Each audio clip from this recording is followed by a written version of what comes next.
And now on Who's Views, it's time for the latest headlines with JT and the Whotastic panel.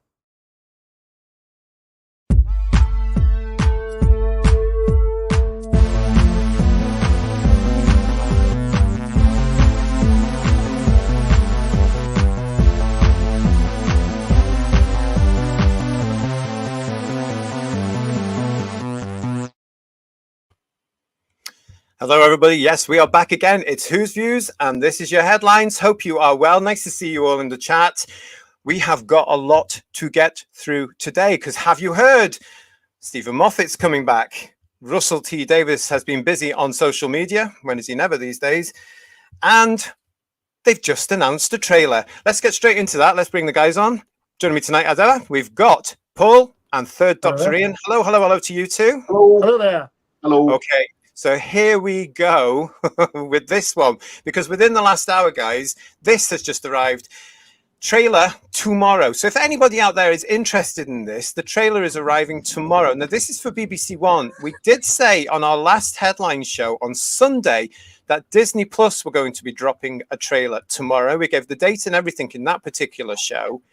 I'm wondering now if, because Disney announced that last week, we've got a trailer coming on Friday the 22nd. I wonder if the BBC went, right, we're going to have to do that now as well, because I'd originally been told that they were going to save it all for the Easter bank holiday weekend.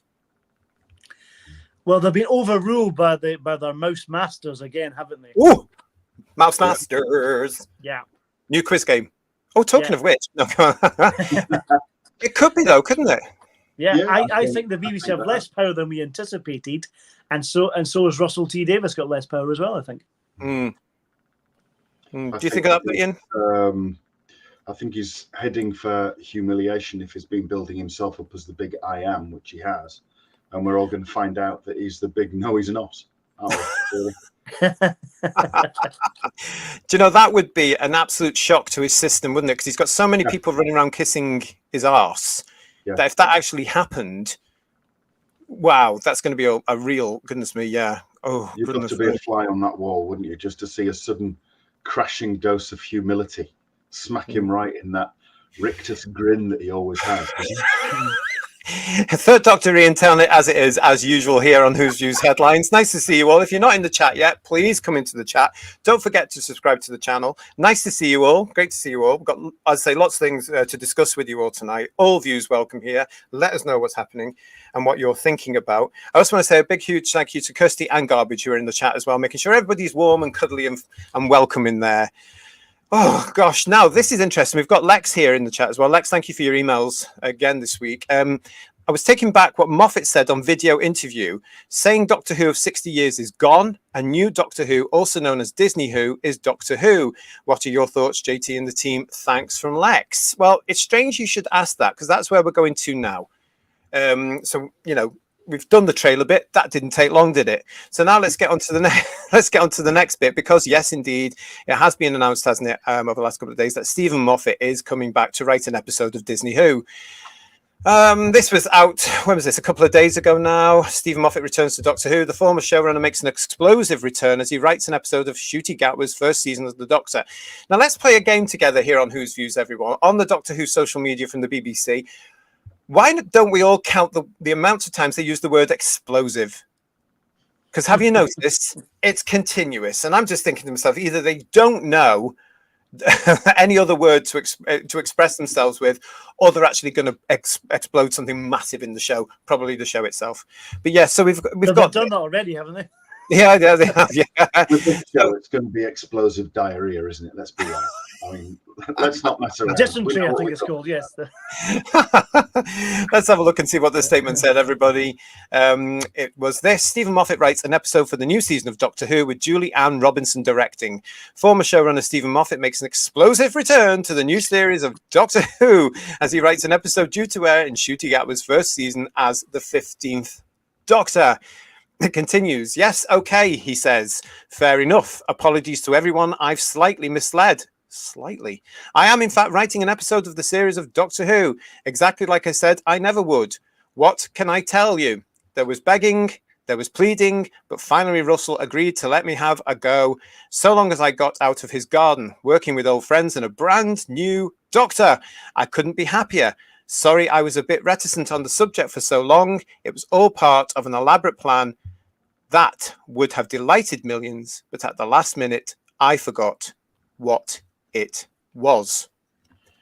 What is it with all the lying? Why is he always continually lying? Why can't they just be honest with us all and just say, yeah, so-and-so's writing, so-and-so's directing? What's happening? This is the worst kept secret of coming back since David Tennant was coming back, isn't it? This has been rumoured for ages. It really has. Yeah. And like you say, why are they lying?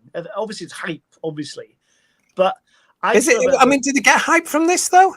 Well, they must think they do, because that's the only way they can use it as kind of publicity for the show, can't they? That's it, you know? But I think I'm a bit worried about this because I had high hopes about Russell T Davies coming back when he was announced in 2022. You know, I thought, brilliant, he's coming back to save the show. Boy, was I wrong. So I think, and I love Stephen Moffat in the past. Some of the episodes have been really, really good. But I feel it's going to be the same thing with him. It'll be watered down, issue-based, message-based stuff. That's what it's going to be. Oh. We've been running a poll on the community tab, I remember, on our YouTube page. We're going to go through the results of that because we looked just before we came on air. Hello to everybody that's in the chat. Neville is saying to us, guys, how can it be explosive? They probably haven't even got a script yet. That's quite interesting. One word if that happens, says Sam. Tough. Hello, Sam. Nice to see you. Jabe, it's lovely to see Jabe. Hello, everyone. First time I've managed to join you all at the start. It's great to see you. Thank you so much for that. And what else we got here as well? Yeah, keep your comments coming, everybody. No one cares about Moffat coming back, says Woodhouse 122. I'm very nonplussed as well, to be quite honest, because as you said, Paul, this was a badly kept secret. But you know what? This is the boy that cries wolf situation. I don't believe a word these people say anymore because you like to try and be adult about it. And when somebody says, oh, Stephen Moffat's coming back. Oh, well, actually, he said he's not. You want to trust them, don't you? You want to be able to say he's not, he's moved on, he's doing other stuff, looking forward to seeing what other work he's doing. And then a couple of months later, oh, sorry, I may have misled you. You didn't mislead us, Mr. Moffat. You damn well lied. Yeah. How is anybody supposed to trust you? It's not the boy that cried wolf, it's the boy that cried bad wolf. Oh, I'll get my coat, it's fine. So. Yes. Cybermatch Strikes is saying the moth will do us proud. I have confidence. I wish I did, because it's going to be in this particular series, and Russell still has the script editing type duties around it. And if he's basically said this has to be in it, this has to be, time's going to tell, though, isn't it? Cybermatch Strikes. You may actually be right. Like I said, I like Stephen Moffat's writing. He's a great writer, and he has done great episodes in the past. But with Russell's interference and Disney, what is it going to be like? I think he was good writing individual episodes on Russell T Davies's first run. You know, Empty Child, Dr. Dances, that kind of thing was excellent, I thought, and still do. Girl in the Fireplace and the Library. Yeah, you know, but as a showrunner, I think he was a colossal letdown, to be honest. Matt Smith was a good call. And then you could see the writing on the wall of where the series was going, particularly through Capaldi. But I don't think he is the big redeeming savior and why do they need one anyway? But I don't think he is what they're making him out to be. And personally, I would rather welcome back COVID than welcome back Moffat, to be honest. And I don't know if it can be inoculated against him. But he does not set the world alight for me at all. Well, Coma's out of work just now, isn't he? So really, you need to get. Yeah, that's true. The thing that they all have in common, though, these people, is they believe their own legend, don't they? When people say, "Oh, they're genius," I never got that. No malice to Mr. Moffat at all, even though he was rude to me once in 1996 with a mate of mine. But my memory is long. But people were going on about, "Oh, he's a genius. So his script's a genius." Really? I would argue they weren't, for the simple reason is, as science fiction fans, a lot of us have that imagination. We can all do that. But also a lot of them were left tangling. They were just lying in the breeze. They're needlessly convoluted and they rarely have an end. Yeah, there's no real resolution to it all, and because Matt Smith decided to go because they messed him around, we never really got that tidy up resolution to the Matt Smith arc, did we? That was just all rushed within 2 hours. Digby is saying to us here, Moffat gave us some great stories. He either gave us way too much Clara and a lot of mystery box padding and plots that went nowhere. That was exactly what I was trying to say, but you said it a lot better. Thank you. Raymond. Same old, which is exactly what that is, isn't it, really? I mean, everybody was saying, Moffat's coming back. As soon as it was announced that Russell was coming back, Julie was coming back, Jane Trance was involved, Phil Collinson was coming back, Murray Gold was coming back, Andy Pryor was being retained as the casting director. Hello to Gemma as well. Gemma is saying, evening, everyone. I'm watching sat on Paul Roughton's sofa. That's good. Well, anyway, that was what came out. Then Russell came on the top of this, didn't we, with the announcement? And here it is. Well, I turned my back for 5 minutes. I've had a quick look, and there's a thing that does, and perfectly ordinary word turned into something terrifying, and it's all in outer space, and there's a woman, and oh my God. It is, of course, brilliant, beyond brilliant. It's an absolutely mesmerizing episode. I'm lucky and proud and honored to be working with this great man, and to have this directed by the genius of Julie Ann Robinson. Oh, we're all lucky. Stephen was the second phone call I made after getting the old job back. The first was Chris Chibnall, but he sent love and kisses and ran off to write his new novel.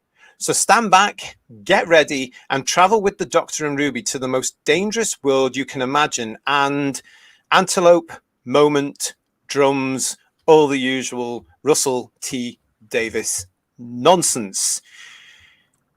And you can just see the absolute joy of him getting in touch with Chris Chibnall and say, even though you divided fandom and even though you destroyed the TV show, I love you and I want you to come and write an episode in my brand new version. You can just see how he would have loved that, can't you?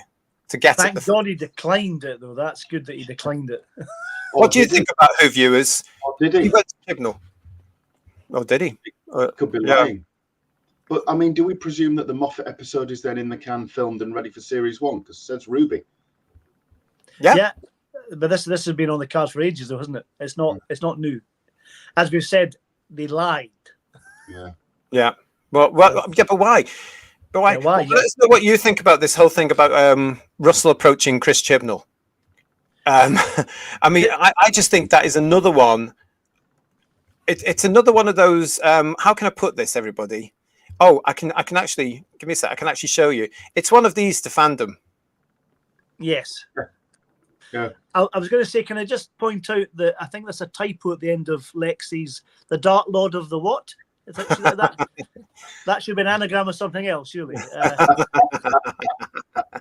And Digby is saying to us here, Chimbles, really, for feck's sake, F-E-C-K-S. Raymond is also telling us some good writers out there, Joe Abercrombie, Jamie Matheson. Why keep going back to the old guard? Because Jobs for the boys, that's what it is. Yeah, and it's all friends together, laughing at all of us, because they're all the same. They're all of the same, isn't it? God forbid they hired someone who was middle road politics or even slightly right. Gosh, that's not very going to happen. We is should it? open a book. We talked about this last time about the fan Doctor Who fan club at the tavern, Fitzroy Tavern. Being there, then moving up the echelons of TV and becoming producers and showrunners. We have to do a bit of a list or register who was there last after Chris Chibnall to see who might be next. Oh God! Do you know what though? Well, yeah. What who'll be next though is all their admirers, because they are nurturing them right now in various workshops and stuff, aren't they? You know, so it'll all be the TQI cult and all that coming through. It's not as if there's not enough of them. Best thing Chibs did was declining a return to Cybermatch Strikes. Doug is saying maybe it's dementia settling in, but I still hope the new series will surprise us. It does worry me that RTD called Chibnall first, though. Oh, bless you, Doug. Yeah, I think it's brilliant that some of us. Yeah. I mean, the thing is, Doug, I get it, and I know there's some of us still hoping that the new series is going to be brilliant. But you've just had those 4 episodes from Tennant and Shooty's first one. That's how they're going to be. I guarantee you. Paul is asking us here, serious question. Is anyone actually going to waste their time watching this tripe? I'm 100% not. Well, you can come and listen to us because unfortunately we've committed to it. These two and the others have all said, no, we've got to do this. It's part of what we do here on the show. I'd rather just turn up for 2 minutes going, well, that was a pile of and talk about something else. But no, but we've got to watch it. So I'm prepared to sit down just for you lot and watch 8 hours that I'll never get back. Well, like Dibby, I'm the eternal optimist, but I'm really losing my optimism. I really am. I've probably lost it, to be fair. Like Doug, you mean? Yeah. Yeah, Doug. Yeah. So yeah. Garbage is saying to us, will Chibnall be back next? I bet he will. Well, if he hasn't written for 1, he hasn't written for 2 because they've done them back and back, haven't they? And he says he's writing a book. Don't place your orders yet. It'll be a crayon. It'll be all crayon. Chibnall might now be on par with its downfall. Yeah. Chibnall might now be on a par with RTD's writing, says Raymond. And Neville agrees with you, Paul. It's jobs for the boys. Keep all your comments coming, everyone. Woodhouse122, hello to you. Chibnall almost killed off the series. Why not bring him back and let him finish the job? I think RTD is going to make a beautiful job of that without anybody else coming into it, to be honest. Yeah. As we get nearer and nearer,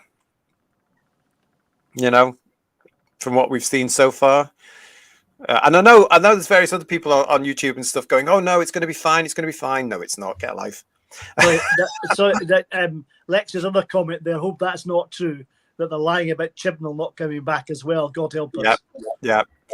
Well, as I say, you can't trust any of them. And guess we won't be getting a return of Gareth Roberts. We certainly won't be getting a return of Gareth Roberts because he doesn't agree with them politically, especially over the whole TQI nonsense. He's not there with them.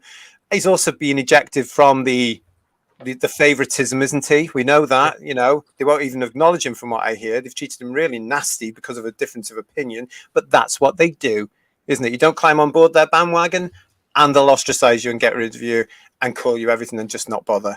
It's a great shame, isn't it? But that's what they do. It's just it is a shame because Gareth Roberts was a very good writer as well, he's a great writer and he's been around Doctor Who since the New Adventures. Yeah.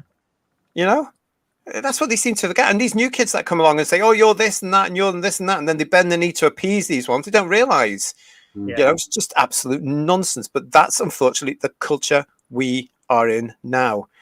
Paul is telling us, you take the pain and I'll be here to watch you guys. Oh, thanks for that. Yeah. Well, just to let you know then, because if you didn't see our Sunday show, we have got the details. We are going to be starting Who's Views Reviews on Disney Who on Sunday the 12th of May.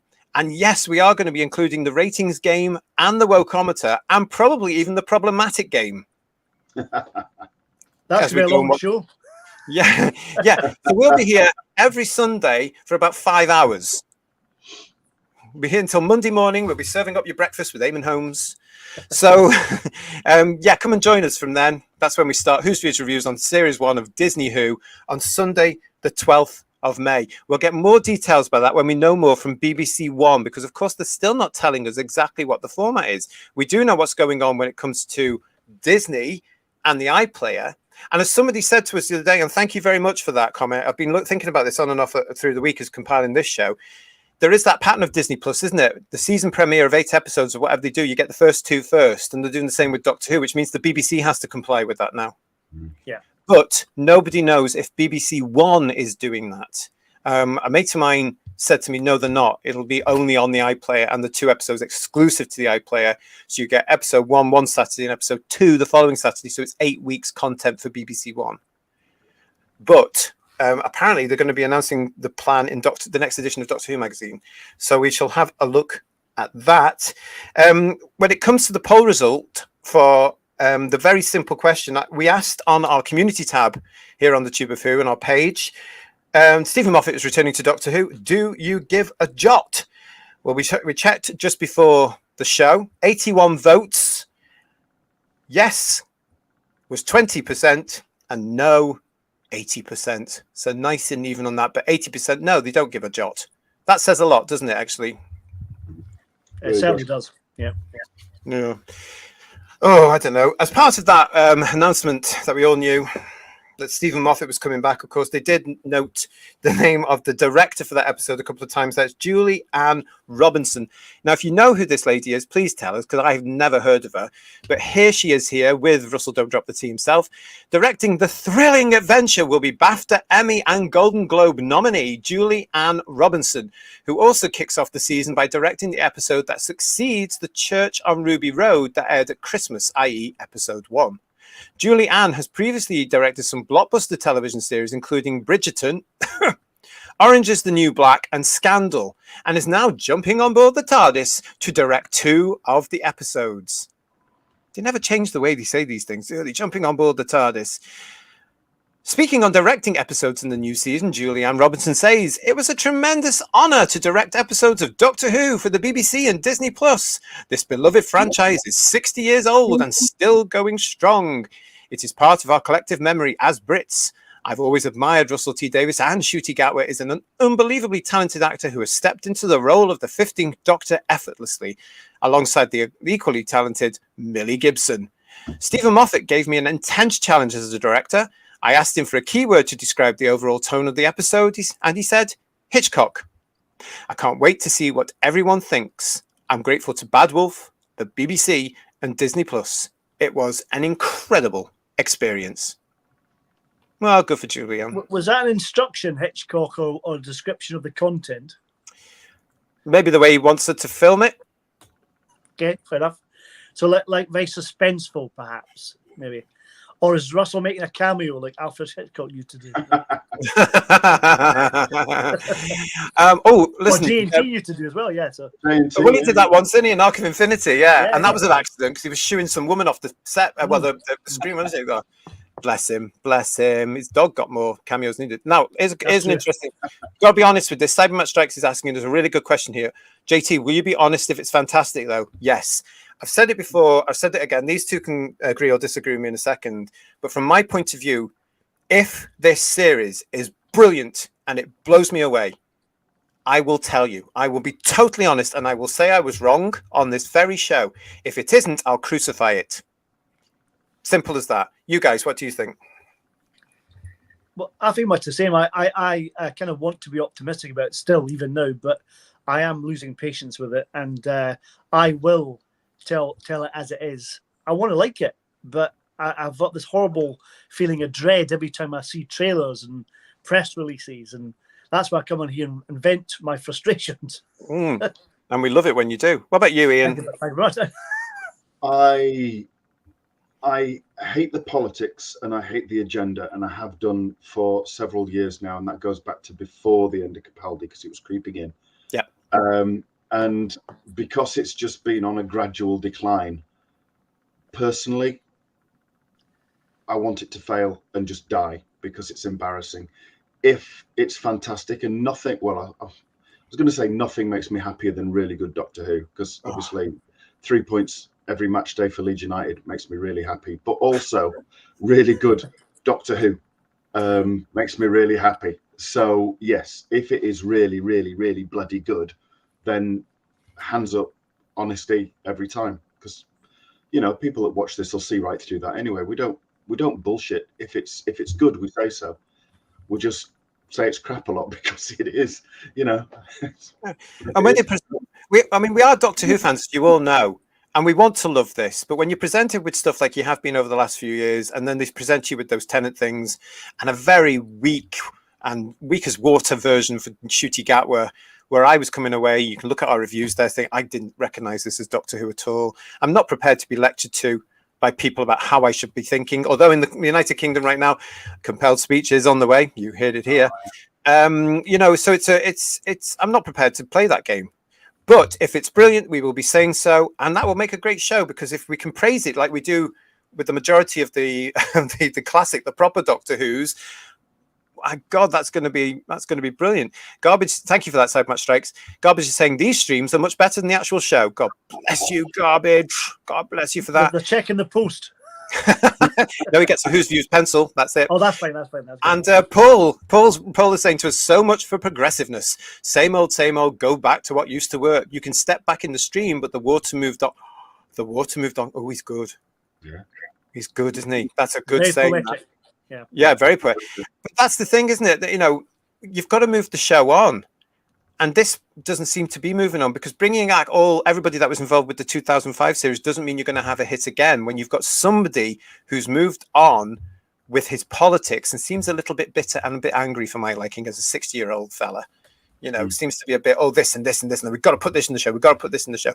But time will tell. Garbage says Disney, BBC, RTD, absolute worst combination possible. Yep. There you are. Oh, Kirsty says, hit the like button and subscribe. If you don't, she'll send Chibnall to you to redo a bedtime story. Ooh. Imagine Chibnall turning up in your bedroom. Yeah. It's a bit below the belt there. Yeah, it is a bit scary. And Exorphian. Am I saying that right? Exorphian? Hello. Huge fan of Moffat's writing, but no optimism. Even if good, it will be an exception to the rule as part of RTT's Doctor Who for people who don't like Doctor Who approach to his new era. And that's the other thing there. Lex was saying to us at the top of the show there, wasn't it? They've come out, or Moffat has come out saying that the Doctor Who of 60 years is gone. This is brand new Doctor Who for a brand new age type thing, isn't it? That's not going to actually... That's more, isn't it, what they were saying when Chibnall and Whittaker took over, wasn't it? We don't want you all. This is for... And they didn't get that new audience, did it? It didn't come along. These people seem to be deluded in my eyes. It almost sounds like they're trying to make excuses for it being potentially bad. You know what I mean? It's like why are they just disassociating themselves from the actual classic series or Doctor Who? Really, I don't understand that. You know? Yeah. Are they embarrassed? What's the problem? Well, they are trying to wreck on it, don't they? Yeah. Yeah. Or they're simply trying to get away from Chibnall's era. Is that what they're trying to do? I don't know. Yeah. Well, I think they are. I think they are embarrassed by proper Doctor Who, and I think this is what worries me. We've had this conversation before, haven't we? Where they're going back and editing the episodes for the iPlayer, and that's why we keep saying on this show now: if you've got the DVDs, keep them. Make sure you keep them, because I don't even trust them to go into the Blu-ray versions now. Yeah. So for those of you on season 15 and stuff, have a look, and if you notice anything missing, please let us know. Please let us know about that, because that will be a headline. So that would be fantastic. And as ever, you can get in touch with us for anything as well at whosviews1@gmail.com. Because if you see something that you think could be a headline for us, send it over to us and we'll have a look at it. And thank you very much for those that have sent stuff in for us this week. And the suggestions for new shows, we're going to take some of those up. So stay with us. We're going to tell you more about those. But that's the email address. Brilliant. Oh, goodness me. What else? Oh, la da da da da. Dalek, I Love You is here with his own theme tune now that I've made up. And Raymond is shouting, Jinx Monsoon. Please don't, Raymond. I haven't forgotten that's coming in. You might want to be here for headlines on Sunday. That's what we're saying right now. We're working on that particular one. So we've got all that. What else have we got? Listen, thank you all for your comments. Doug, I love the honesty of Who's Views. I also hate the politics, but hope springs eternal. I want my show back. That's exactly where we all are, Doug, isn't it? Yeah. We want Doctor Who back. My God, if they just did proper storytelling and proper science fiction adventure, Doug, the show would be a huge hit, because it would stand out from all the crap, all the stuff that is being presented by Disney Star Wars, by Star Trek, by Disney Marvel CEU. It would stand out if they just did proper storytelling with the Doctor fighting monsters. Yeah.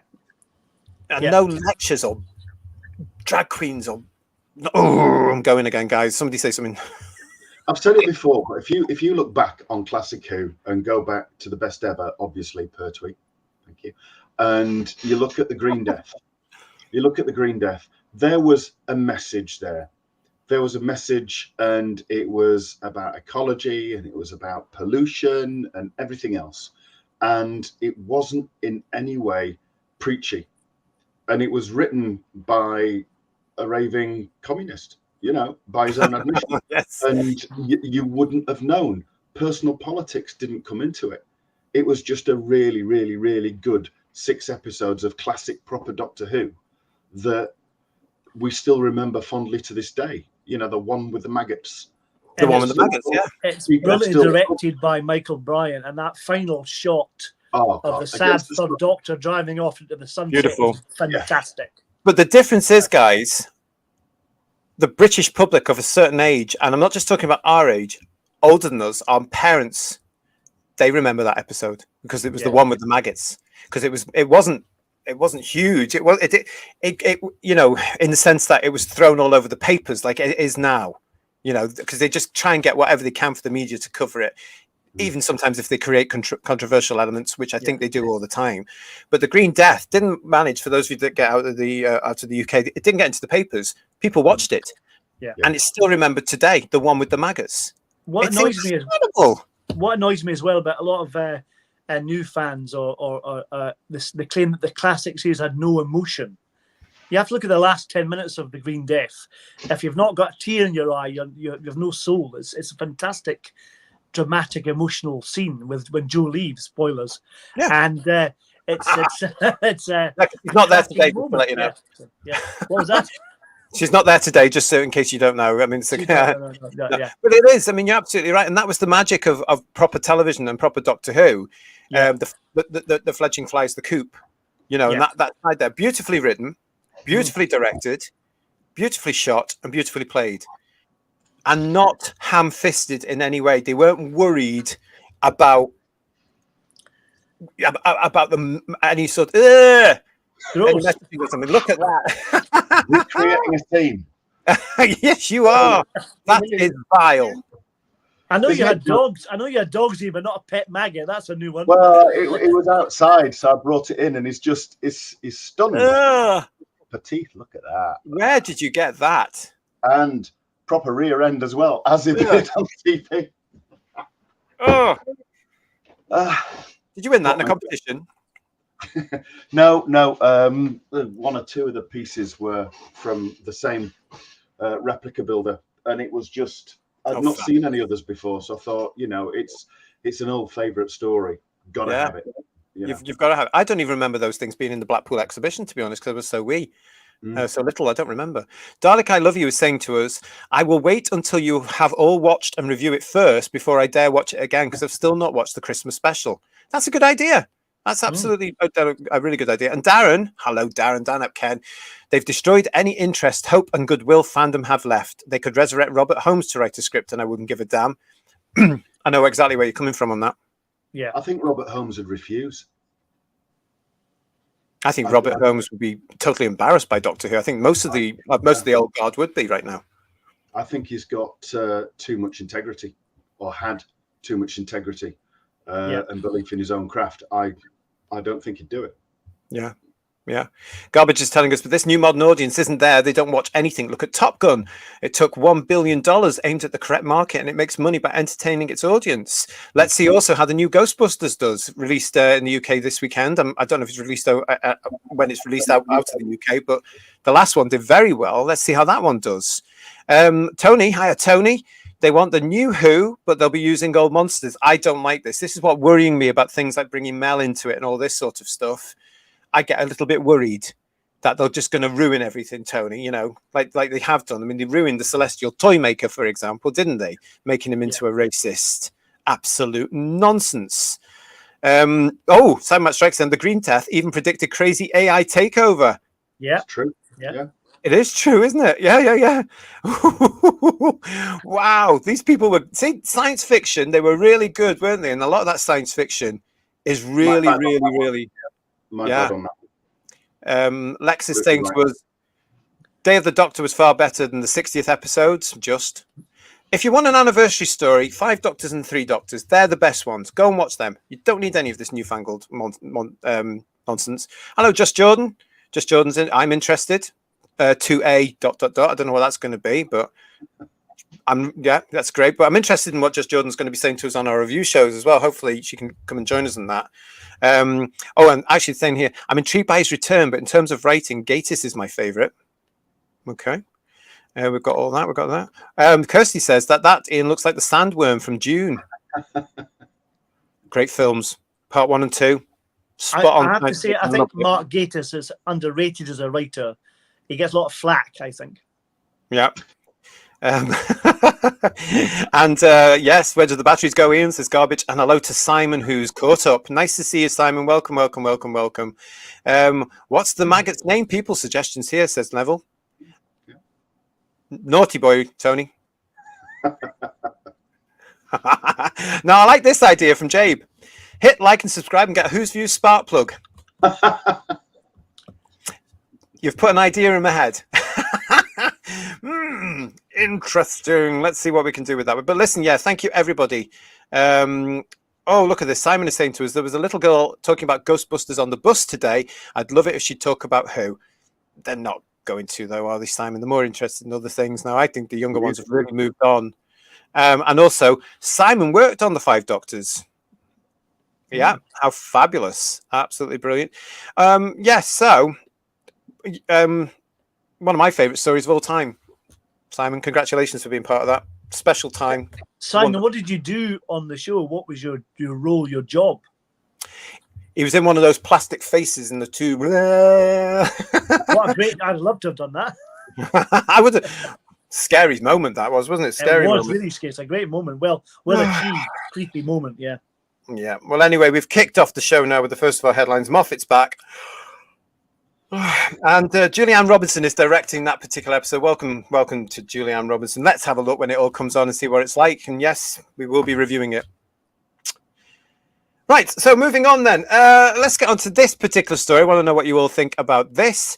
This is from The Independent. Doctor Who, Russell T Davies likes posts complaining about the BBC release plan. So what this, of course, is, we now know that over here in the UK, we reported this on our last headlines on Sunday, the first 2 episodes of Disney Who, Doctor Who are dropping at midnight on the Friday night, Saturday morning, and on the BBC One network later on that day. Now, this has caused, as we talked about on our last show, a lot of upset from Doctor Who fans who say, no, it should be on BBC One first and then everywhere else. But as we've now started to talk about, obviously Disney have had a say in that, and it does favour, there's no doubt about this, it does favour the American market to everybody else. It does smack, as we talked about there, as a little bit of desperation to try and get this working in America again, because they've lost so many of the American fans. But they've also lost a lot of us here in the UK and around the world. Look at poor old Australia. If you can get Disney Plus down there. But we know all about. So anyway, that's what this is all about. So he goes on. Apparently, this is what's happening. Russell T Davies has liked posts from angry Doctor Who fans concerning a shake-up to the forthcoming series. It was revealed on Friday, the 15th of March, that the sci-fi adventure will return for a new outing in May, which will be the first full run up of episodes led by new Time Lord star Ncuti Gatwa. However, the announcement was a bittersweet moment for fans, as it was confirmed that new episodes of the series will debut at midnight on BBC iPlayer before airing in its usual time slot on a Saturday night. This move comes after the series struck a deal with Disney Plus, where new episodes will become available globally at the same time as the UK. While this is very good news for fans of the show outside of the UK, longtime fans of the show have been left saddened by the move, as they're concerned social media will be filled with spoilers. Social media has been filled with complaints, and even American fans have argued the move is disrespectful to UK viewers. Interestingly, one person who might concur with the outrage is the show's lead writer, Russell T Davies. While the showrunner has been sharing posts announcing the shake-up on his social media page, he has also been liking comments expressing disdain with the release schedule. Among the posts he liked was from a follower who wrote underneath his Instagram post sharing the release via Bleeding Cool, "I am a bit upset about this. I imagine it wasn't down to you because I know how much you believe in terrestrial television viewing. I just really hope that this is changed for season 2. Another post that Davis liked said, "The episodes are airing at midnight, but Doctor Who is a family show. What about kids watching at or just after dinner, hiding behind the settee? Am I misunderstanding something here?" And then they put this like, there he is, Russell T Davies liking that. And then this goes on. Elsewhere, he also liked a post that read, "Not a fan of the midnight release." The Independent has contacted Davis for comment, and so far there has been no response. And good luck with that, Independent, because we're still waiting for a response from our communication with Bad Wolf on the 15th of February. There you go. So listen, he's been going on and liking all these posts, criticizing or upset about this Disney Plus move, basically, and the BBC have just followed it, haven't they? Disney Plus have clicked their fingers, and the BBC have obviously just gone, oh, yes, mouse, we will do this. 3 bags full, mouse. What do you reckon to this? Do you think this is do you think secretly Russell T Davies is not happy with this at all? I think he's not happy because he's lost the power. If he's no power with scheduling, that's a very important thing for the programme, as it said in the article. You know, if it's not on Saturday night originally, and the kids can't watch it, and you can't experience the family enjoyment of watching a TV show like Doctor Who, then that's what Russell wanted. He wants to bring that back, doesn't he? He wants to try and have that same kind of thing he had in 2005, but he won't get that. So it's like he's lost power. He's lost control, isn't it? He's never been slow at shooting his mouth off at people he disagrees with, or writing acerbic comments just to take a swipe at people that he doesn't agree with. But the fact here that he's silent and just reserved to doing likes suggests that he's been muzzled on this one because they're his paymasters, I think. I've been interested to know, and hopefully we can find out at some point, what the budget is and what Disney's contributing in terms of percentage of budget, because how much control they have because of the funding. And that's why the BBC just go, yeah, fine, do what you like. We'll just take the money, you know? If you know, because we've asked questions, we can't find that out because, of course, they don't have to put that into the public domain. But if you know, please let us know in confidence, if you like, at whosviews1@gmail.com. This is very odd, though. Ian, you might be right there, you know, because if he's been liking these comments, as Paul says, that he may be muzzled on this. So it is possible, isn't it, that he said, no, we want this to go out here, and then Disney came back and said, well, give us the money back. Yeah. What do you think in the chat? Let us know. Douglas, hello, Douglas. Douglas Smith is joining us. Lots of people are introduced to Doctor Who through their parents, like myself. I can't see how alienating their audience is going to benefit the show's future. Well, it's not, is it? Because it's to get the next generation. But we did discuss that maybe why they're concentrating so much now on the iPlayer is because they believe, mistakenly in my eyes, that that's where the young people are all the time. They think that that's the future of the BBC, don't they? But I was thinking about this, everybody, after our last show, and I was thinking about this. Are the BBC missing a trick? Why don't they just look at the model like Netflix and make the iPlayer into something like that, and you have to subscribe to Netflix, to the iPlayer, and because it's already able, with the right equipment, to be reached outside of the UK, why don't you just make it into a subscription service and make it globally available? And then our friends and fans out of the UK can get it the same time as us in the UK. Because if it drops at 7 o'clock on the iPlayer and we get to see it, and it's dropping at the same time on BBC One, I just don't understand from a business point of view why the BBC themselves have not thought about doing that with the iPlayer. That'd class as streaming worldwide, though, wouldn't it? If other people were doing it, and then that's clashing with what Disney's got the rights for. Yeah, but that's what I'm saying. Why did they go to Disney first? Why did they not just say, "Oh, we've got the iPlayer here in the BBC. Let's just have a look at how we do this and just turn it into the BBC's global version of Netflix." You know, because in the UK, you've got your license fee paying for it. If you just took down that stuff there and admitted, well, people are watching it outside the UK anyway, we'll get them to subscribe to the channel. You don't need Disney. Yeah.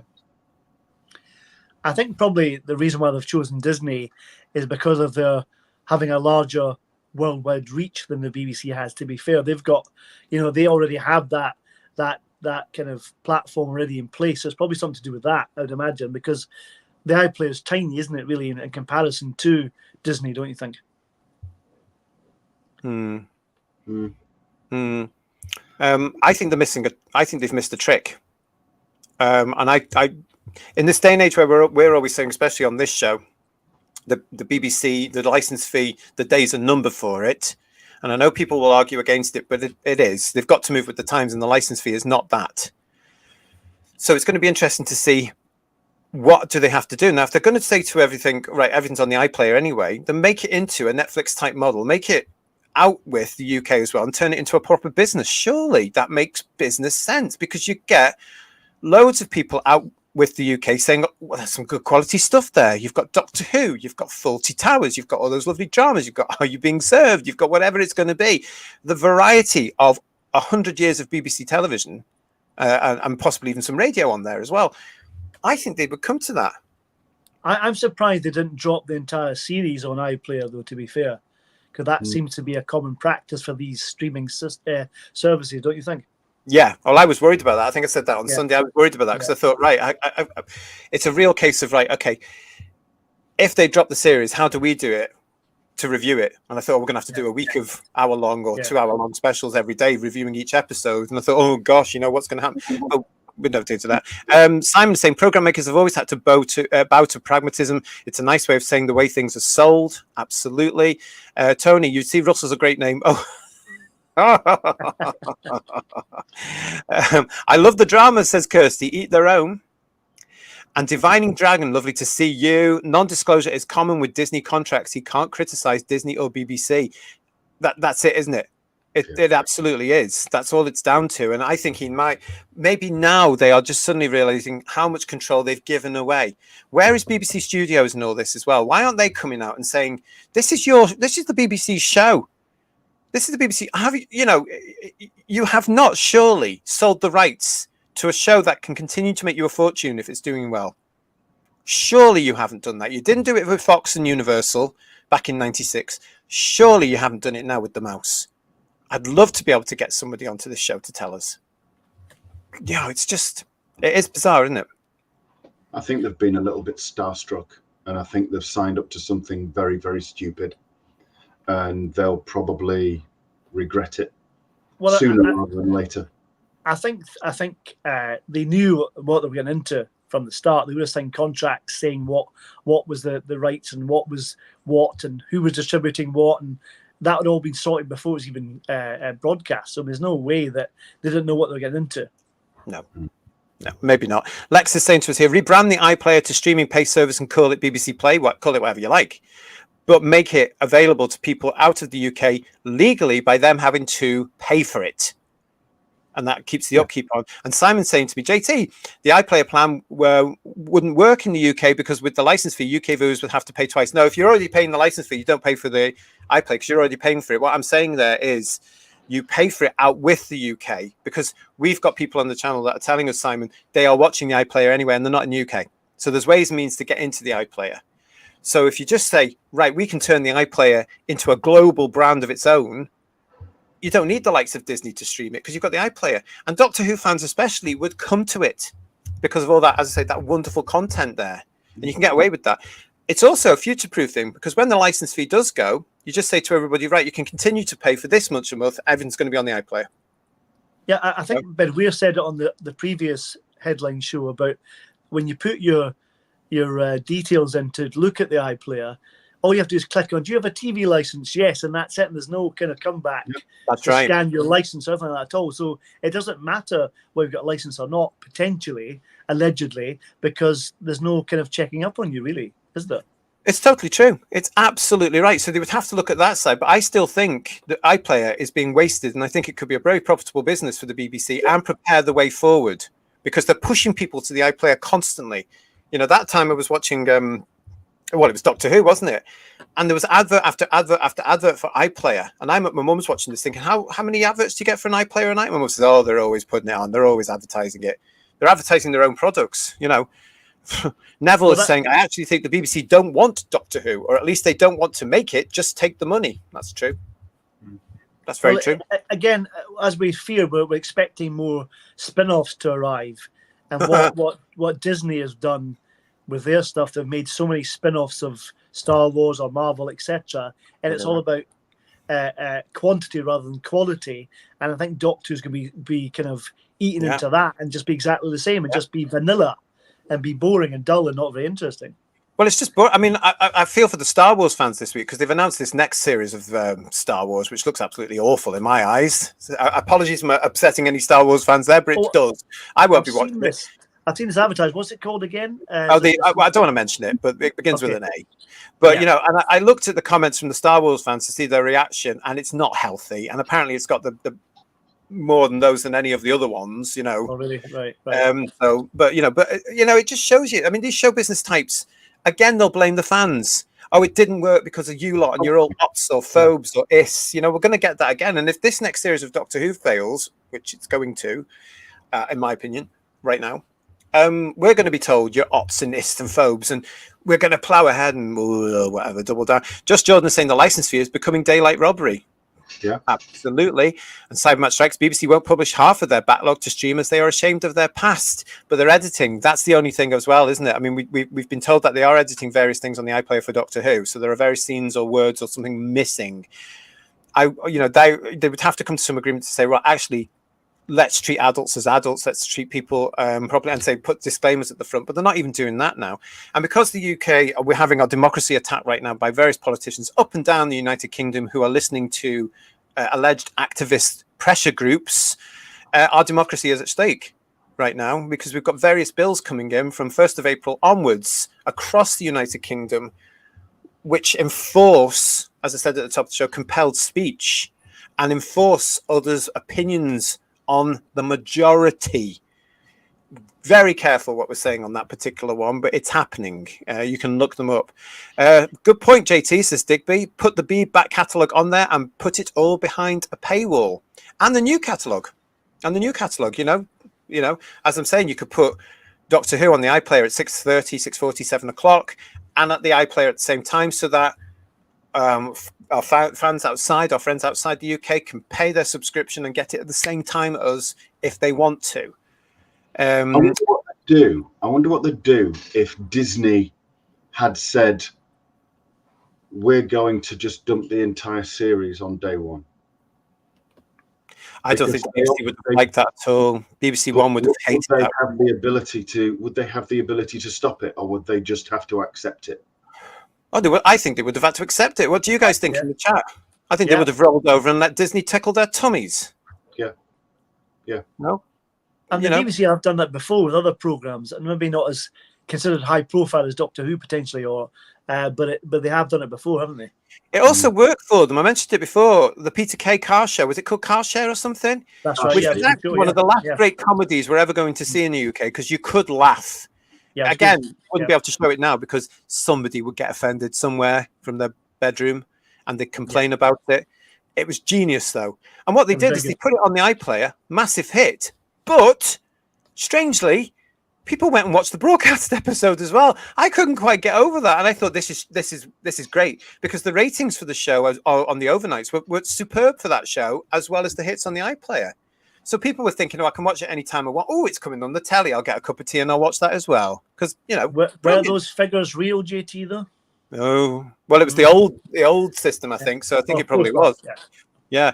Simon saying that he was just saying what we're saying about that. I said that the BBC Enterprises management decades ago, I was talked down, so I left the BBC. They should listen to good ideas. And it's such a shame that they didn't, Simon, because they're in the mess they're in now, partly because of not listening to good ideas from good people who understand what they're doing.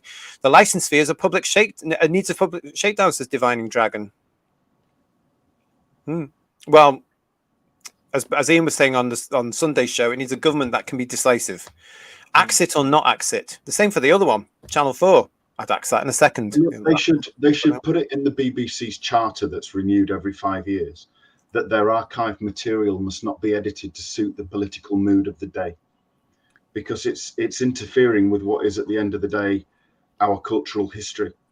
So if a 1960s comedy is not PC now, that's not justification for editing it. We should see it in the context that it is. But they're assuming everybody's stupid. And I know a lot of the lefties are, but the rest of the population can take it in the context that it was meant. Yeah. We should leave it alone. And it's another reason why we always say on this show, do get your hard copies before they do something to them, because they can't take that away from once you've got the DVD or the Blu-ray. And sometimes it's good going around the charity shops because you'll get some of them there and they're going to be the way they were produced and broadcast. That's as simple as that. iPlayer, says Garbage, will be paid for service soon, I am sure. That is a get out clause with the BBC when the license fee goes. That's what I think they always had in mind, but I just don't think they're doing the model correctly. I think they're fools. I think they need to copy Netflix and start it now. And as I say, make it available worldwide. Tony is also saying to us, very expensive watching TV now, the license subscription charges and then streaming charges. Who'd have thought that? Back in the day, we just had the TV license. Now you pay for your Sky. You do pay your subscription charges to anything else, Disney Plus, Netflix, anything like that. Yeah. And what's on it? A load of lectures. Yeah. You're better off with the Open University. As I've just said before many times, if the BBC did that and went like Netflix, then you could choose if you wanted the BBC or not. And that would be enough, wouldn't it? You know, then you'd pay for what you wanted. You know? Yeah. And it might show the quality in programming, Ian. Sorry.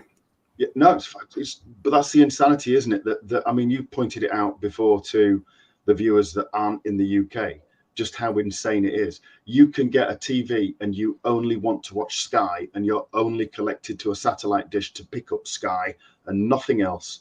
And yet you pay your Sky subscription, but you must still pay the BBC a license fee to watch Sky. And it's the insanity of it.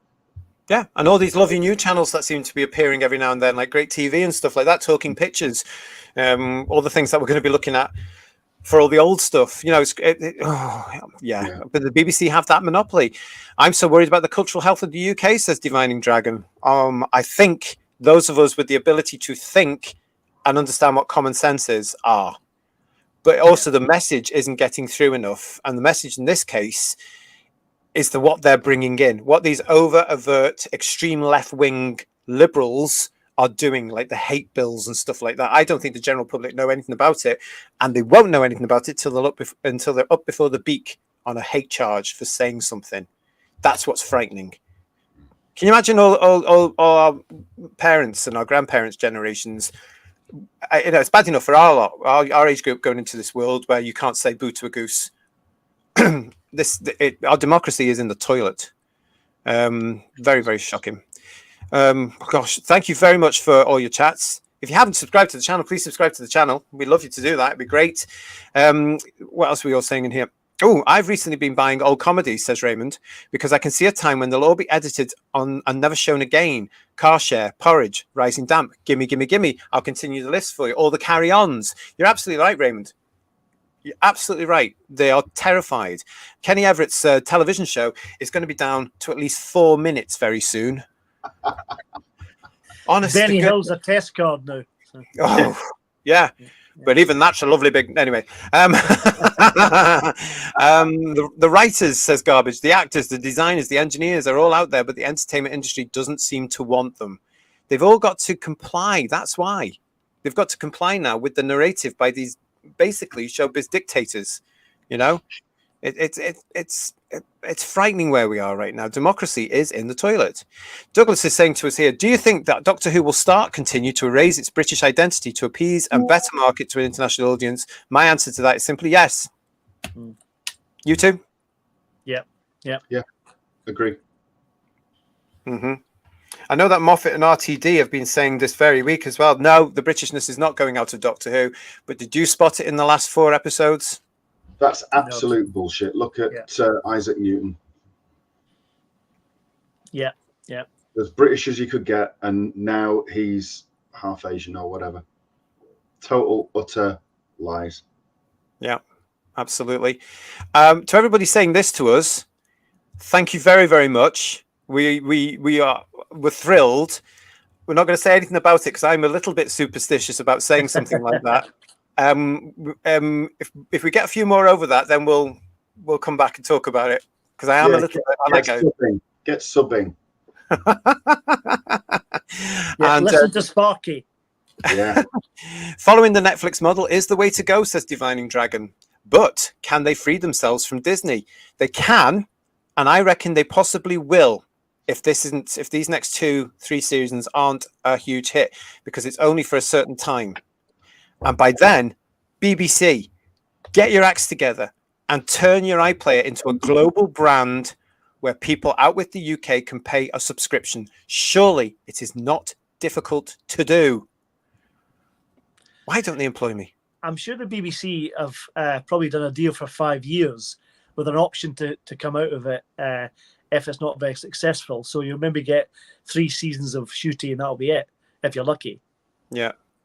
I'm going to disagree with you, Simon, to an extent on here, because in Scotland it's the Scottish Greens and the SNP, and Labour have come out to say that they are actually in favour of compelled speech as well. Yeah. I think it's all of them. I think they're all as bad as each other, to be quite honest. And that's why I'm really worried about the next election, because I am politically homeless. Keep buying DVD players too, says Digby. Yeah, yeah. And Divining Dragon is saying correct physical media is the way. They're even rewriting Roald Dahl and Bond. Yeah. Don't get me started on that one. We all know about that one, don't we? But that's where we are with that particular one. So, what is Russell Tate? Is he trying to send us a message, as the Independent seems to think he is, everybody? I don't know. But I wonder what you would make of this particular story from the last couple of days from Screen Rant. Doctor Who Season 14 release update confirms the Chibnall era's mistakes are happening again. RTD's return was supposed to steady the ship, but Doctor Who Season 14's release plan looks more like a repeat of the Chibnall era's mistakes. Now, bearing in mind, this is Screen Rant, everybody. Now, I thought they were very much on board with the Chibnall era and what was going on there. Correct me if I'm wrong. I didn't really follow it, but I just thought, hang on a minute. And I thought they were one of these that was termed shill media. I thought that was where they were. So let me know what they had. But look, this came up. So there's the headline, and then they carried on. Doctor Who Season 14's release plan repeats past mistakes, disregarding tradition for a worldwide simultaneous release. Introducing bi-regeneration is reminiscent of the timeless child retcon repeating another mistake. And RTD's return may not fix all issues in Doctor Who. Interesting, isn't it? They go on. Doctor Who's new problems look very much like its old problems, as Season 14's release plan hints at repeating the mistakes that hurt Chris Chibnall's era. Following the less enthusiastic response to Seasons 11, 12 and Flux, Russell T Davies was brought back to replace Chibnall as Doctor Who's showrunner, the hope being that he would weave the same magic that made 2005's modern relaunch such a monumental success. After the trio of 60th anniversary episodes and a Christmas special, Doctor Who Season 14 will kick off that new era proper. There is already plenty to be excited about, with Ncuti Gatwa's 15th Doctor bringing a warehouse full of charisma to the TARDIS, and the 4 RTD2 era episodes aired thus far largely enjoyed positive reactions. On the other hand, Doctor Who is already showing red flags that indicate lessons have not been learned from the mistakes of Chibnall's reign. Season 14's release plan is one such red flag, with Doctor Who's up-and-coming run confirmed from a simultaneous worldwide release on Disney Plus and BBC iPlayer before later airing on BBC One. So even Screen Rant are getting onto this particular one this week. It's just not going away, is it? What is this one red flag? There's a whole, it's like bunting everywhere of red flags. There's so many bloody red flags. What are they talking about? Screen Rant's lips were surgically attached to Chibnall's arse. So why they're flip-flopping now, I don't know. But yeah, and I hate that first image where you see Whittaker. Honestly, I hate the look of that gurning Rick Mail lookalike. Honestly, just turns my stomach. I like Rick Mail. Don't say that. I know, yeah. Bless him. Garbage is saying he hates Screen Rant, and now he hates The Guardian. I've never had time for The Guardian, to be honest. Screen Rant are the biggest flip-floppers around. Hate them. They loved the Chibnall era. They were his biggest fans. They are not worth reading. When you put stuff like that, I just thought it was very interesting for them to say, hang on a minute, so what's going to happen now? Lex is also saying, yeah, it sounds like Groundhog Day. And Digby is saying it's interesting that they now feel they can criticize the Chibnall era. Now, a lot of them now do, because he's way out of it now, isn't it? So we had that, didn't we, late last year, where some of them were coming out and saying, oh, yeah, where were you when it was on and when we needed you to support us, to say, look, this isn't right. And why weren't you standing up for all those people that were telling us we were ots and ists and phobes for just giving an opinion? More red flags than a Russian parade, says Dalek, I love you. Exactly, yeah. Very good. Yeah. And Divining Dragon, we have reached a point when the failure of identity politics that media is a little more honest about these failures. Just a little. Well, they need to go full circle now, don't they? And be a little bit more honest, especially those blooming critics who are paid to do the job of criticizing. Yeah. I don't really take Screen Rant very seriously. There's an article they did about Classic Who. 10 things wrong about watching Classic Who or something. It's a really cliched article just slagging off my favorite series, the real Doctor Who. Yeah, they'll do anything now when it comes to criticizing the real Doctor Who, proper Doctor Who. Oh, it's out of date. Oh, it's this. Oh, it's that. Oh, it's that. Oh, it's slow. Oh, we can't watch it. Oh, blah blah blah blah. Yeah. Well, tough, really, isn't it? Because that's actually more popular than the modern version. And when you go and look at it, it's just brilliant British television of its day, and way ahead of all the other stuff that you're doing now. A question of actually watched the program at all. They've just seen reviews from people who don't like it, and they just take bits from that. They don't watch the actual episodes properly, you know? Yeah. Yeah, but it's very interesting now, isn't it, that they've come out with that bit saying there were problems. They've admitted there were problems in Chibnall's area, and RTD and Disney Who are repeating them. I think 3 seasons of shooting will be enough, says Raymond. Alison Hammond is the 16th Doctor. Oh God, no. Well, she's on everything else, so yeah. Well, my prediction is he's going to bioregenerate into Joe Martin. I bet you. Yeah. Oh, don't. And then nobody will watch, because I can't remember. Oh, I do know who she is. Of course I do. But no, nobody will watch, will they? Because it's just absolute nonsense, isn't it? That whole stuff. Yeah. But Russell's determined to double down. We had it in the second episode. What was it? Deep Blue Sea? What was it called? Wild Blue Yonder? That's a much better title. It sounds like a chip shop. It's brilliant. But he mentioned it in that, didn't he? Yeah. Yeah.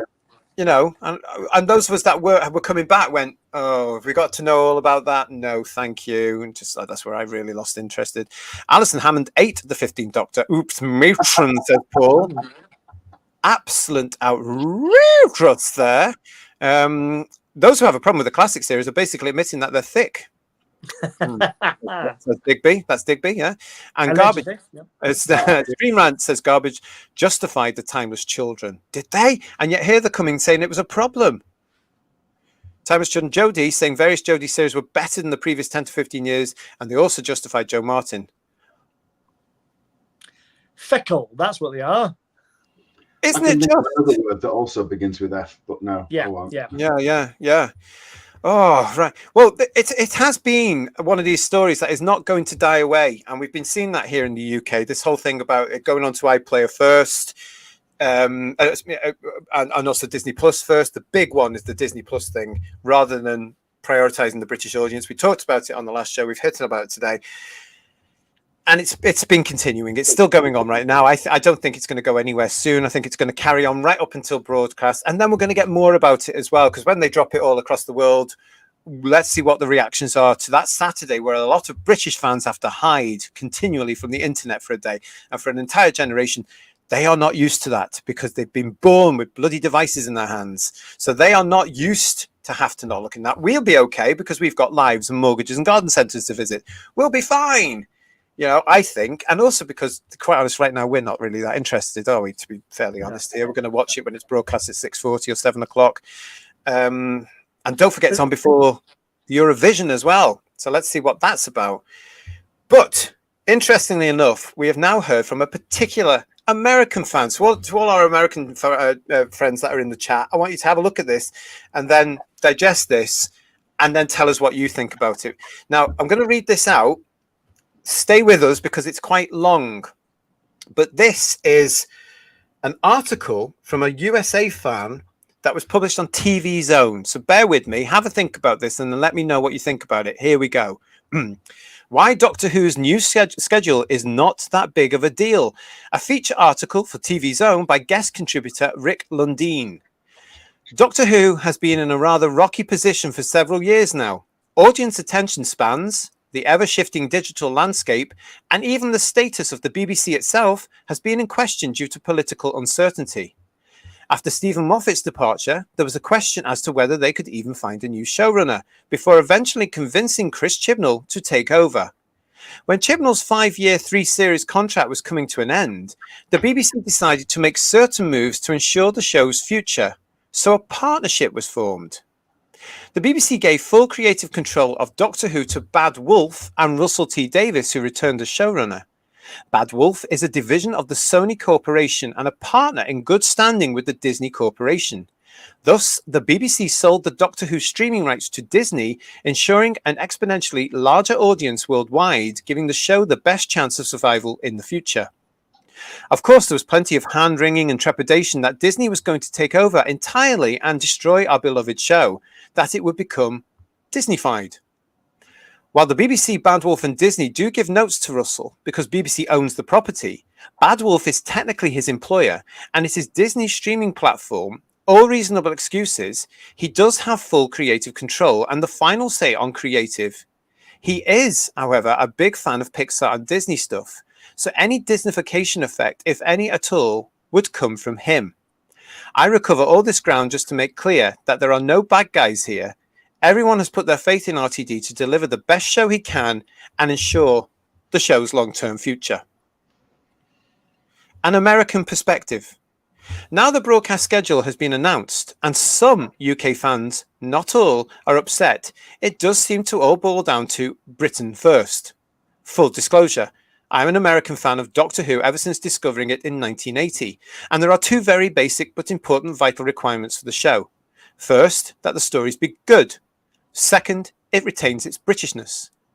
Over here, us Doctor Who fans were dependent on our local PBS stations to carry the classic series, so we were always years behind the current seasons.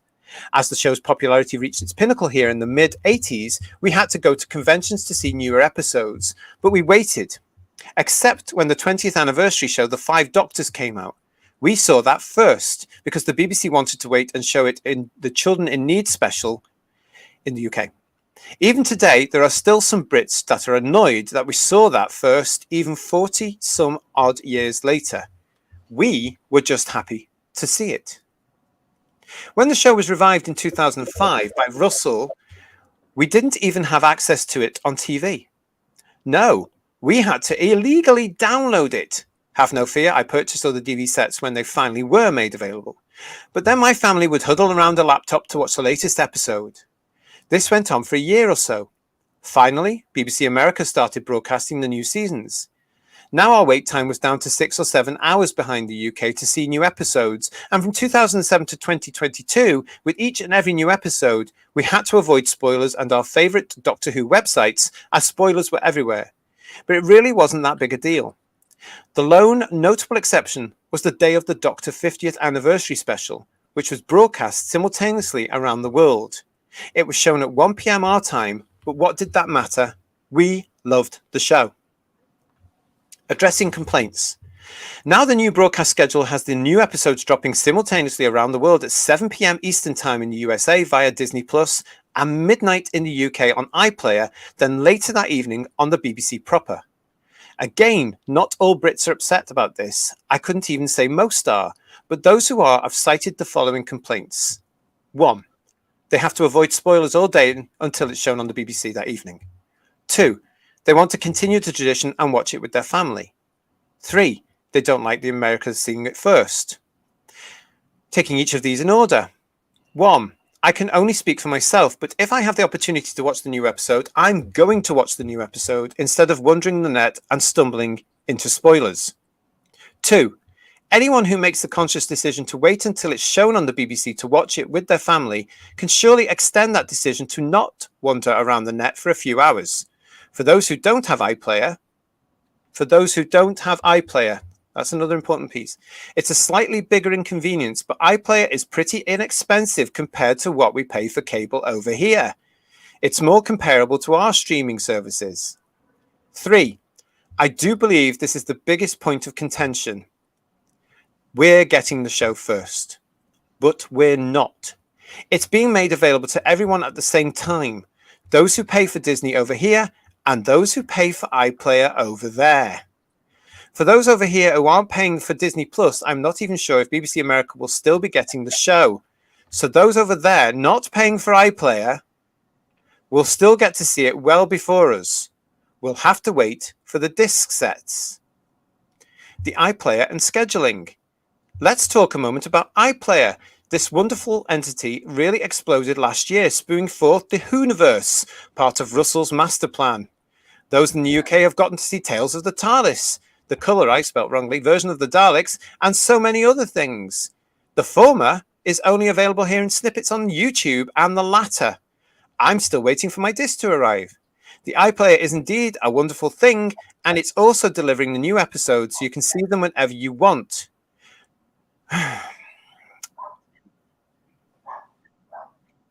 Now, I'm sure there were meetings aplenty about when to actually drop new episodes, and I'm sure there was the suggestion to drop them simultaneously at around 7 p.m. UK time, 1 p.m. here.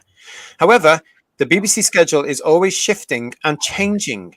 I'm sure the BBC's partners in this endeavour, specifically Disney, who's not only streaming the show worldwide but putting the majority of money into it, would like a reliable, consistent drop each week, and the BBC does seem to give preference to shows like Strictly Come Dancing over Who. So, the current arrangement was probably considered the most efficient. I think we also have to consider where we are with those two basic requirements, the show being good and British. The good part is up to Russell, but the show is just as British as it ever was, and I wouldn't have it any other way. After Russell left the show in 2010, he went over to America for quite a while working on projects, ideas, etc.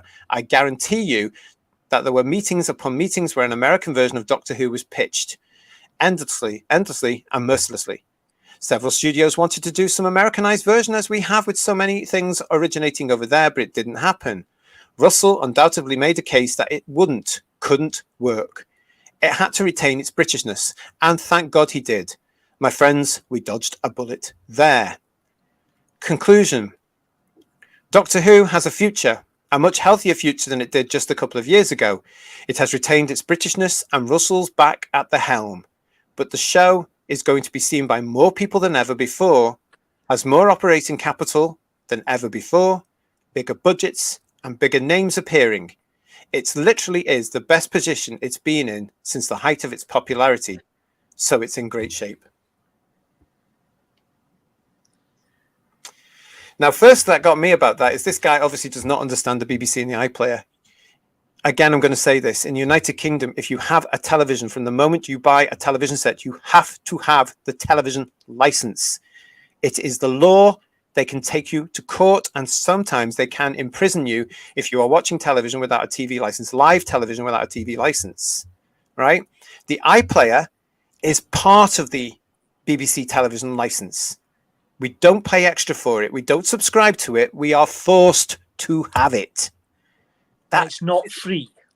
Yeah. Not free, you know? So my example is now, I don't have a television license, as most of you know, because I don't watch live television. I just don't think it's worth all that. I don't watch it at all. So I don't have a TV license because I don't want I'm in favor of defunding the BBC.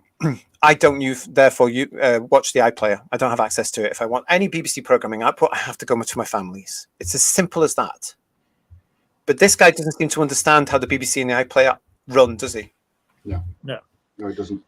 But he misses completely the significance. It's not really being shown worldwide at the same cultural time, if that's the right terminology, because it's midnight in Great Britain, and Doctor Who, as has been said, is a family show. It's midnight is not an appropriate time to premiere an episode that is paid for primarily by the license fee on a program that was built on 60 years of the license fee. It's an absolute spit in the face to the British viewing public, and it's a sop to the Americans, because the only time where it's a normal time of day where it's being released is in America. It's not Britain first at all. Unfortunate choice of words, which also shows ignorance. But, you know, it's America first here. What is interesting as well is about the future of Doctor Who kind of being in safe hands. At what cost? Well, the cost will be viewership. No, I meant the quality of the programs, whether it's Doctor Who or not, because it may be at Disney and we have a big budget, etc. But what will it still be Doctor Who? I don't think so. It'll just be a more brightly polished turd. Yeah. Well, that's it, isn't it? And more money doesn't necessarily mean better Doctor Who. Yeah. And we've seen that already in 4 episodes that it's already put. I would go back and I'd rather watch Warriors of the Deep than that nonsense from last year, and have done, because it's 40 years old this year. I'd rather go back to something from the 60s and enjoy that. Yeah. You know, we were talking about the animations recently. I got more enjoyment out of the links that Ian Levine sent us for his AI and his animation projects than I did from those 4 episodes last year. So that's the point. The actual episodes, if you were into them or actually keen to see them, it'd be different. You'd stay up till midnight to watch them. I remember in 1996, I queued up for the Paul McGann movie outside the HMV at midnight. So I know exactly. Well, that's why I'm here. But it's kind of it's that, and I was interested. What an anorak. I know. I was keen because I liked Doctor Who at that point. I don't anymore. And it's like I want to. You know what I mean? It's like I remember walking past them, queuing, as I was on my way to the club. I was like, "Oh, get a life! It'll still be there at 9 o'clock in the morning," and it was in the number 1 position, by the way, for that video of the week. There it was. And at I number watched 1. it till 2 o'clock in the morning at my friend's office on the corner. So I've done that. I've done that already. But I don't fancy doing it with Shooty's episodes because I'm not interested. It's like. Well, with respect to this gentleman that has put this onto TV Zone, again, it doesn't show his understanding of the British market at all, and the tradition. And I've said it before, unless you are actually British, you cannot understand our relationship with Doctor Who, and especially from Doctor Who fans, if we've grown up with this like we have. And yes, a lot of us are. I'm going to contradict what you said in that article on many points, but yes, a lot of British fans are not happy about this. There are some, of course, that are saying, "What's the big deal?" I'm not going to stand with them at all. The big deal is you've just taken away a British tradition of family viewing, of sitting down together. What if the American Super Bowl final was transmitted in Britain first? There'd be hell, wouldn't there, over there? The Americans got it the following midnight or something like that. Then they'd understand. And if we said, "Look, come on, it's only a game of, it's not rugby. Football, it's a game of rugby played by blokes that need padding, whereas in Britain they don't, or anywhere else they don't." Nice. And they'd be outraged. Yeah. They'd be absolutely outraged. Yeah, they would. I mean, it does work both ways here, doesn't it? But let's have a look and see what you're saying in the chat. Thank you very much for everybody getting back to me on that. Garbage is saying, "How does selling a show worldwide make it have a better chance of survival? Thought the BBC made Doctor Who, then sold it to those who wanted it. So now it's forced on nations and not bought." Well, it kind of is bought, isn't it? Because you have to just buy Disney Plus to get to see it. It's not free, so the countries are watching are still buying it. So the individuals are buying it rather than the TV networks, isn't it? Yeah, so Disney have inputted it so that they get it. They've taken it away from all the other. I mean, we know from our friends over in Australia, of course, who are. I've always said Doctor Who is second home is Australia, because they had it literally weeks after all of us, and they've had it for all that time, and it's been on the ABC all that time, and then for the BBC to turn around and say, "You don't have it now because we just signed a deal with a giant mouse." I thought that was totally disrespectful, but that's what they've done. And poor ABC and everyone else for doing that. They could have supported them by giving them this brand new shiny series. It's all down to money, I reckon. It's all down to the money. Bobby D75, hello to you. The Sci-Fi Channel aired New Who before BBC America. The article fails to mention the TV license, which we don't pay in the USA. He doesn't understand. Unfortunately, he doesn't understand the TV license. That's the problem. And as I say, unless you're in the UK, you can't. And I'll say it again, unless you're in the UK, you can't understand how antiquated our bloody television sees. It is. It really is bizarre. But allegedly, you can watch it for free with a VPN in any other country, allegedly. So there we are. But, yeah. You would have thought that TV Zone would have exercised some editorial input when it was talking such bullshit about the license fee. You would have thought that they would have steered it a little bit more towards accuracy rather than just posting it verbatim. It's a good point, and it's at this point that I'll just point out that this was the second feature on TV Zone. There was another one which was going on about the opposite to that, but I thought because we were more on that side, it would be good to get the American side coming in of why we're basically wrong. But it does smack to me, rightly or wrongly, but the way I've read this, it smacks to me of you Brits have had it too good, too long, shut up. And yet it's a British television production, supposedly for a British audience first. But this is what they're trying to do now, isn't it? Bobby, I don't know what you think about what I'm going to say now. This is what they're trying to do. They've tried to make it into this global thing, like Star Trek, like Star Wars. it's not going to work. I don't think it's going to work. You had the opportunity and you screwed it up by hiring Chibnall, and now you're screwing it up again by bringing in RTD. Let's see how the next series is before we really bring the curtain down on that one, because we might have to after the episode 8. Yeah. We might have to have that conversation of, has he really screwed it up worldwide? Yeah. But it doesn't look good at the moment after those 4 things he gave us last year, does it? It's kind of another example of it's not our show, isn't it? We'll take it away in another form by showing it somewhere else first. It's not our show anymore. No. Well, no, but we've been told that, haven't we? You're all pale male stale. We don't want you lot. We want the TQI lot and all that nonsense.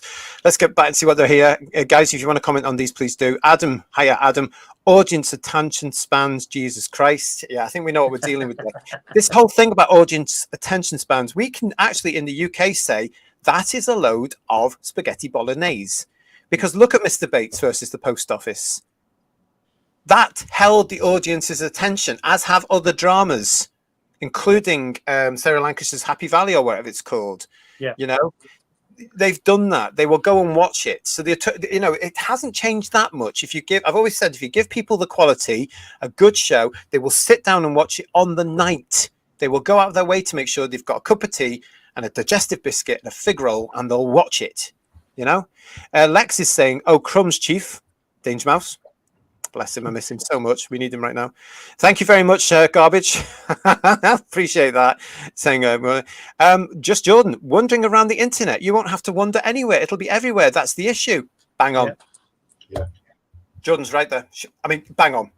I mean, we were saying this on Sunday, weren't we? You could be looking for the football results on a coffee shop on Saturday afternoon, and bang, something's going to come up, because just Jordan's right. What will happen is you'll get all those things like Screen Rant and all the papers as well going, oh, this has just been revealed in Doctor Who, because they'll all be desperate to get something filling their spaces, won't they?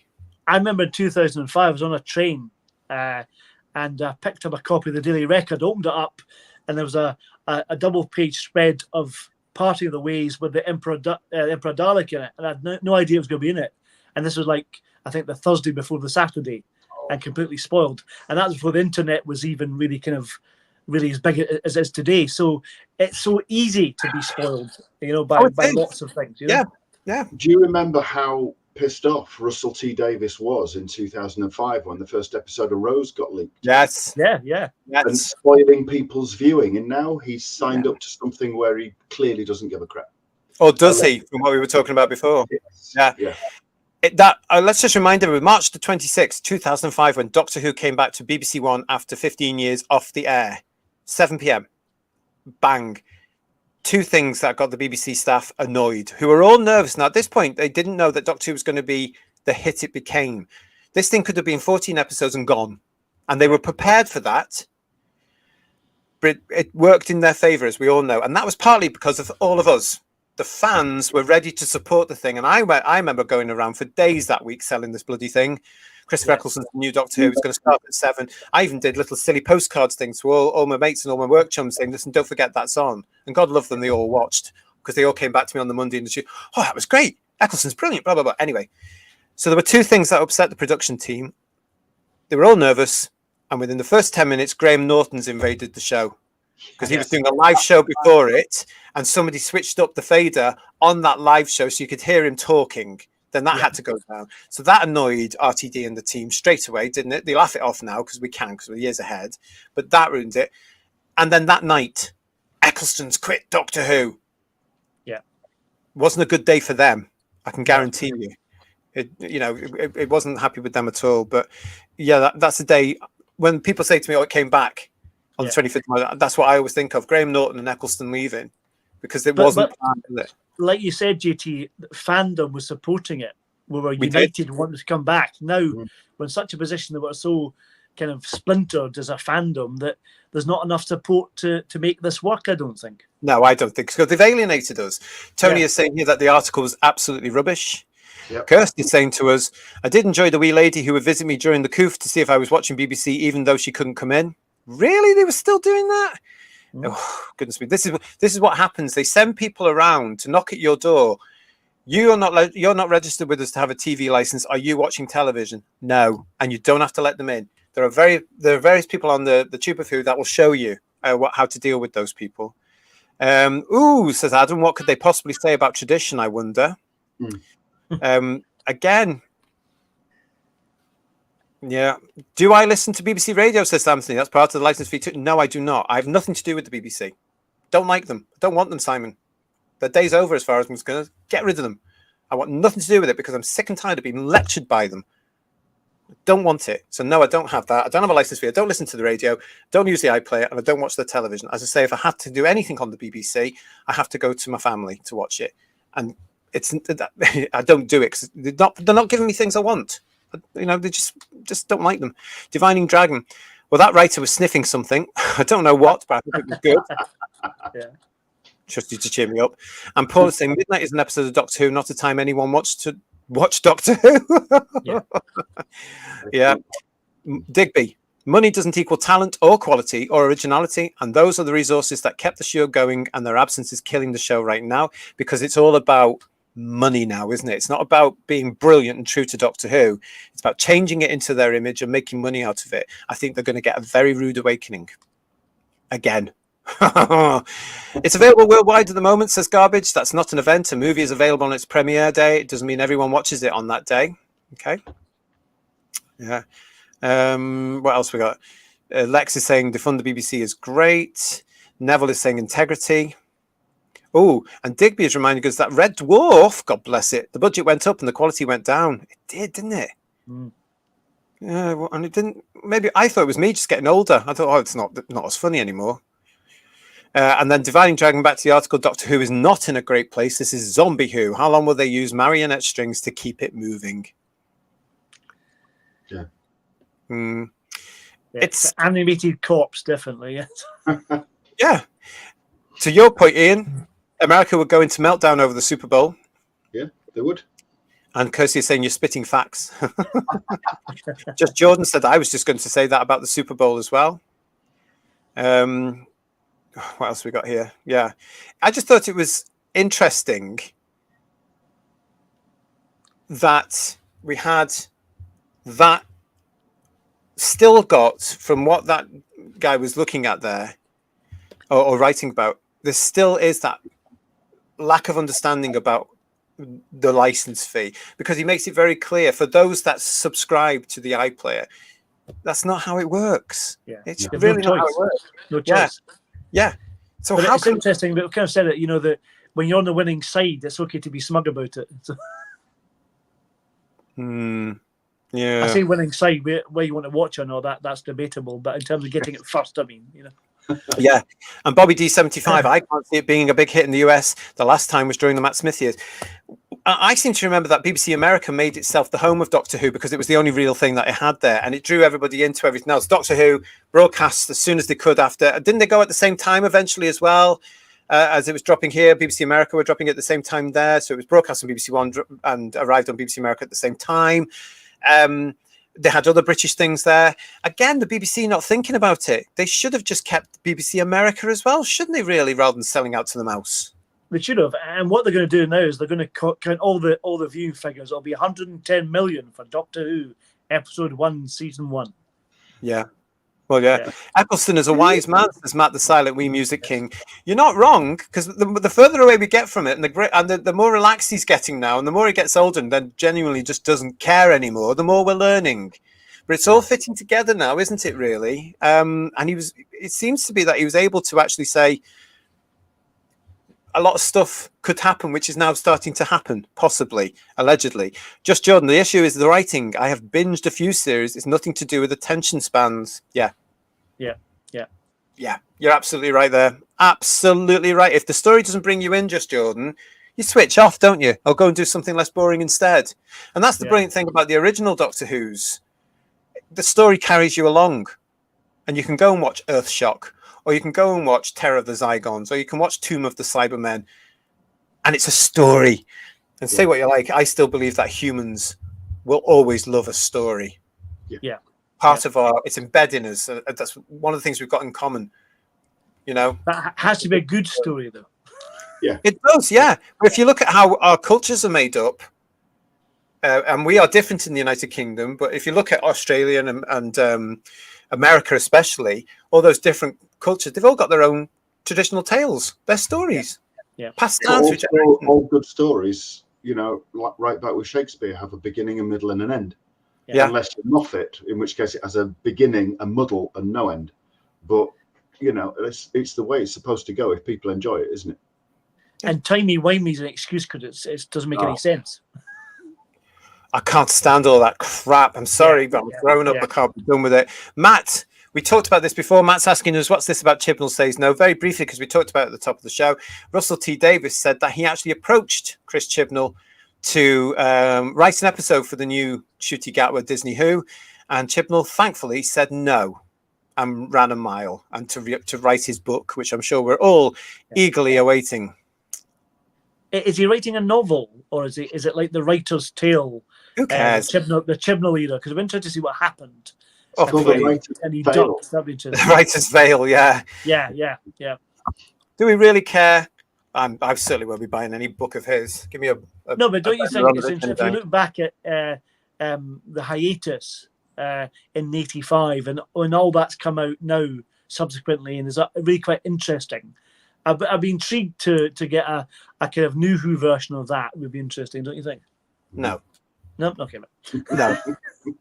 You can put it on the back of a postage stamp for me. That'll do. Mistake after mistake. I just wanted to hear about all the pain. That's all. But that's it. Yeah.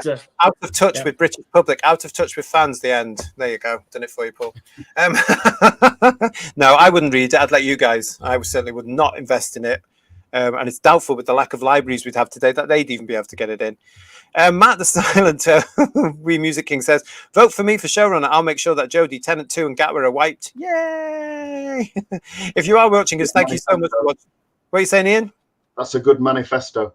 Yes, it is. It is. I'd vote for that. Except then he goes and says this, which he knows I don't like.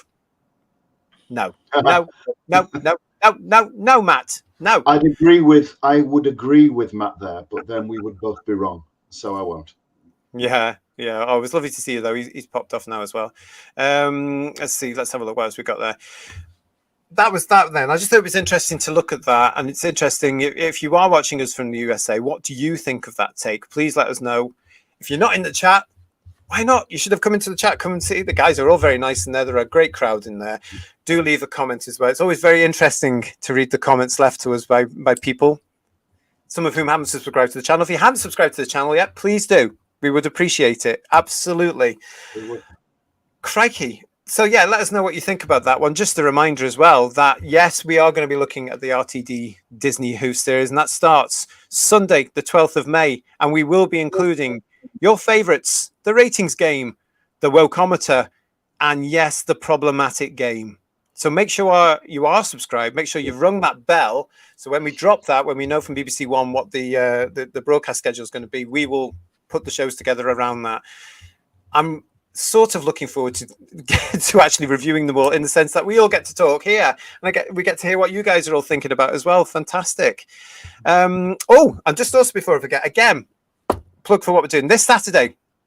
As part of Who's Views Reviews, we're going to be reviewing the Peter Cushing film Doctor Who and the Daleks, that big, glorious, fabulous, colourful 1960s movie.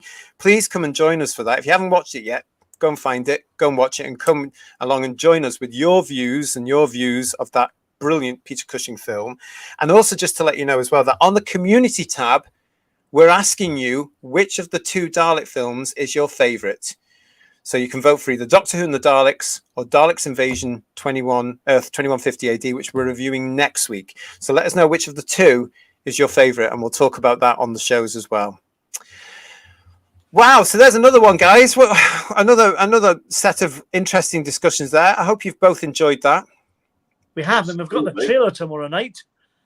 Don't forget that as well, everybody. Yeah, Lex, yeah, they are amazing movies, and he likes both of them. Brilliant. So hopefully you'll be able to join us on Saturday. Yeah, so as the guys are just saying there, back to the top of the show where we started off with all this. Tomorrow on both BBC, the iPlayer, the Tube of Who, Disney Plus, wherever they can get it, there's a brand new Series 1 trailer arriving tomorrow. Whoopie-doo.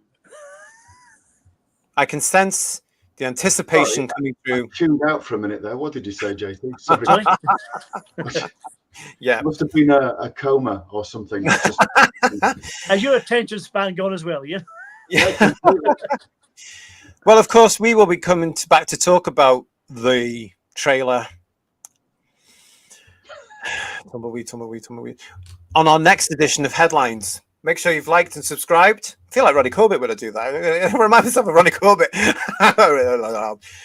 So there was this woman. Anyway, so yeah, we will be talking about that. So make sure you've liked and subscribed. Ring the bell so that you get notifications of when the next headlines will be.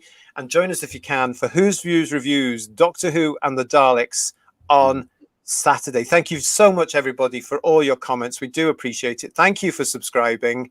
Hopefully we can build a little bit more about that when we're next back here on Headlines and at the weekend. But for now, thank you to Third Doctor Ian. Thank you for Paul. Thank you. Thank you very much. And as I say, thank you to everybody that's watching us. Great to hear all your views. Join us next time here on Whose Views, because don't forget, when they drop a headline, we're going to be here to talk about it. We will see you again very soon. Thank you, everybody. Take care. Bye-bye. Bye-bye, everyone.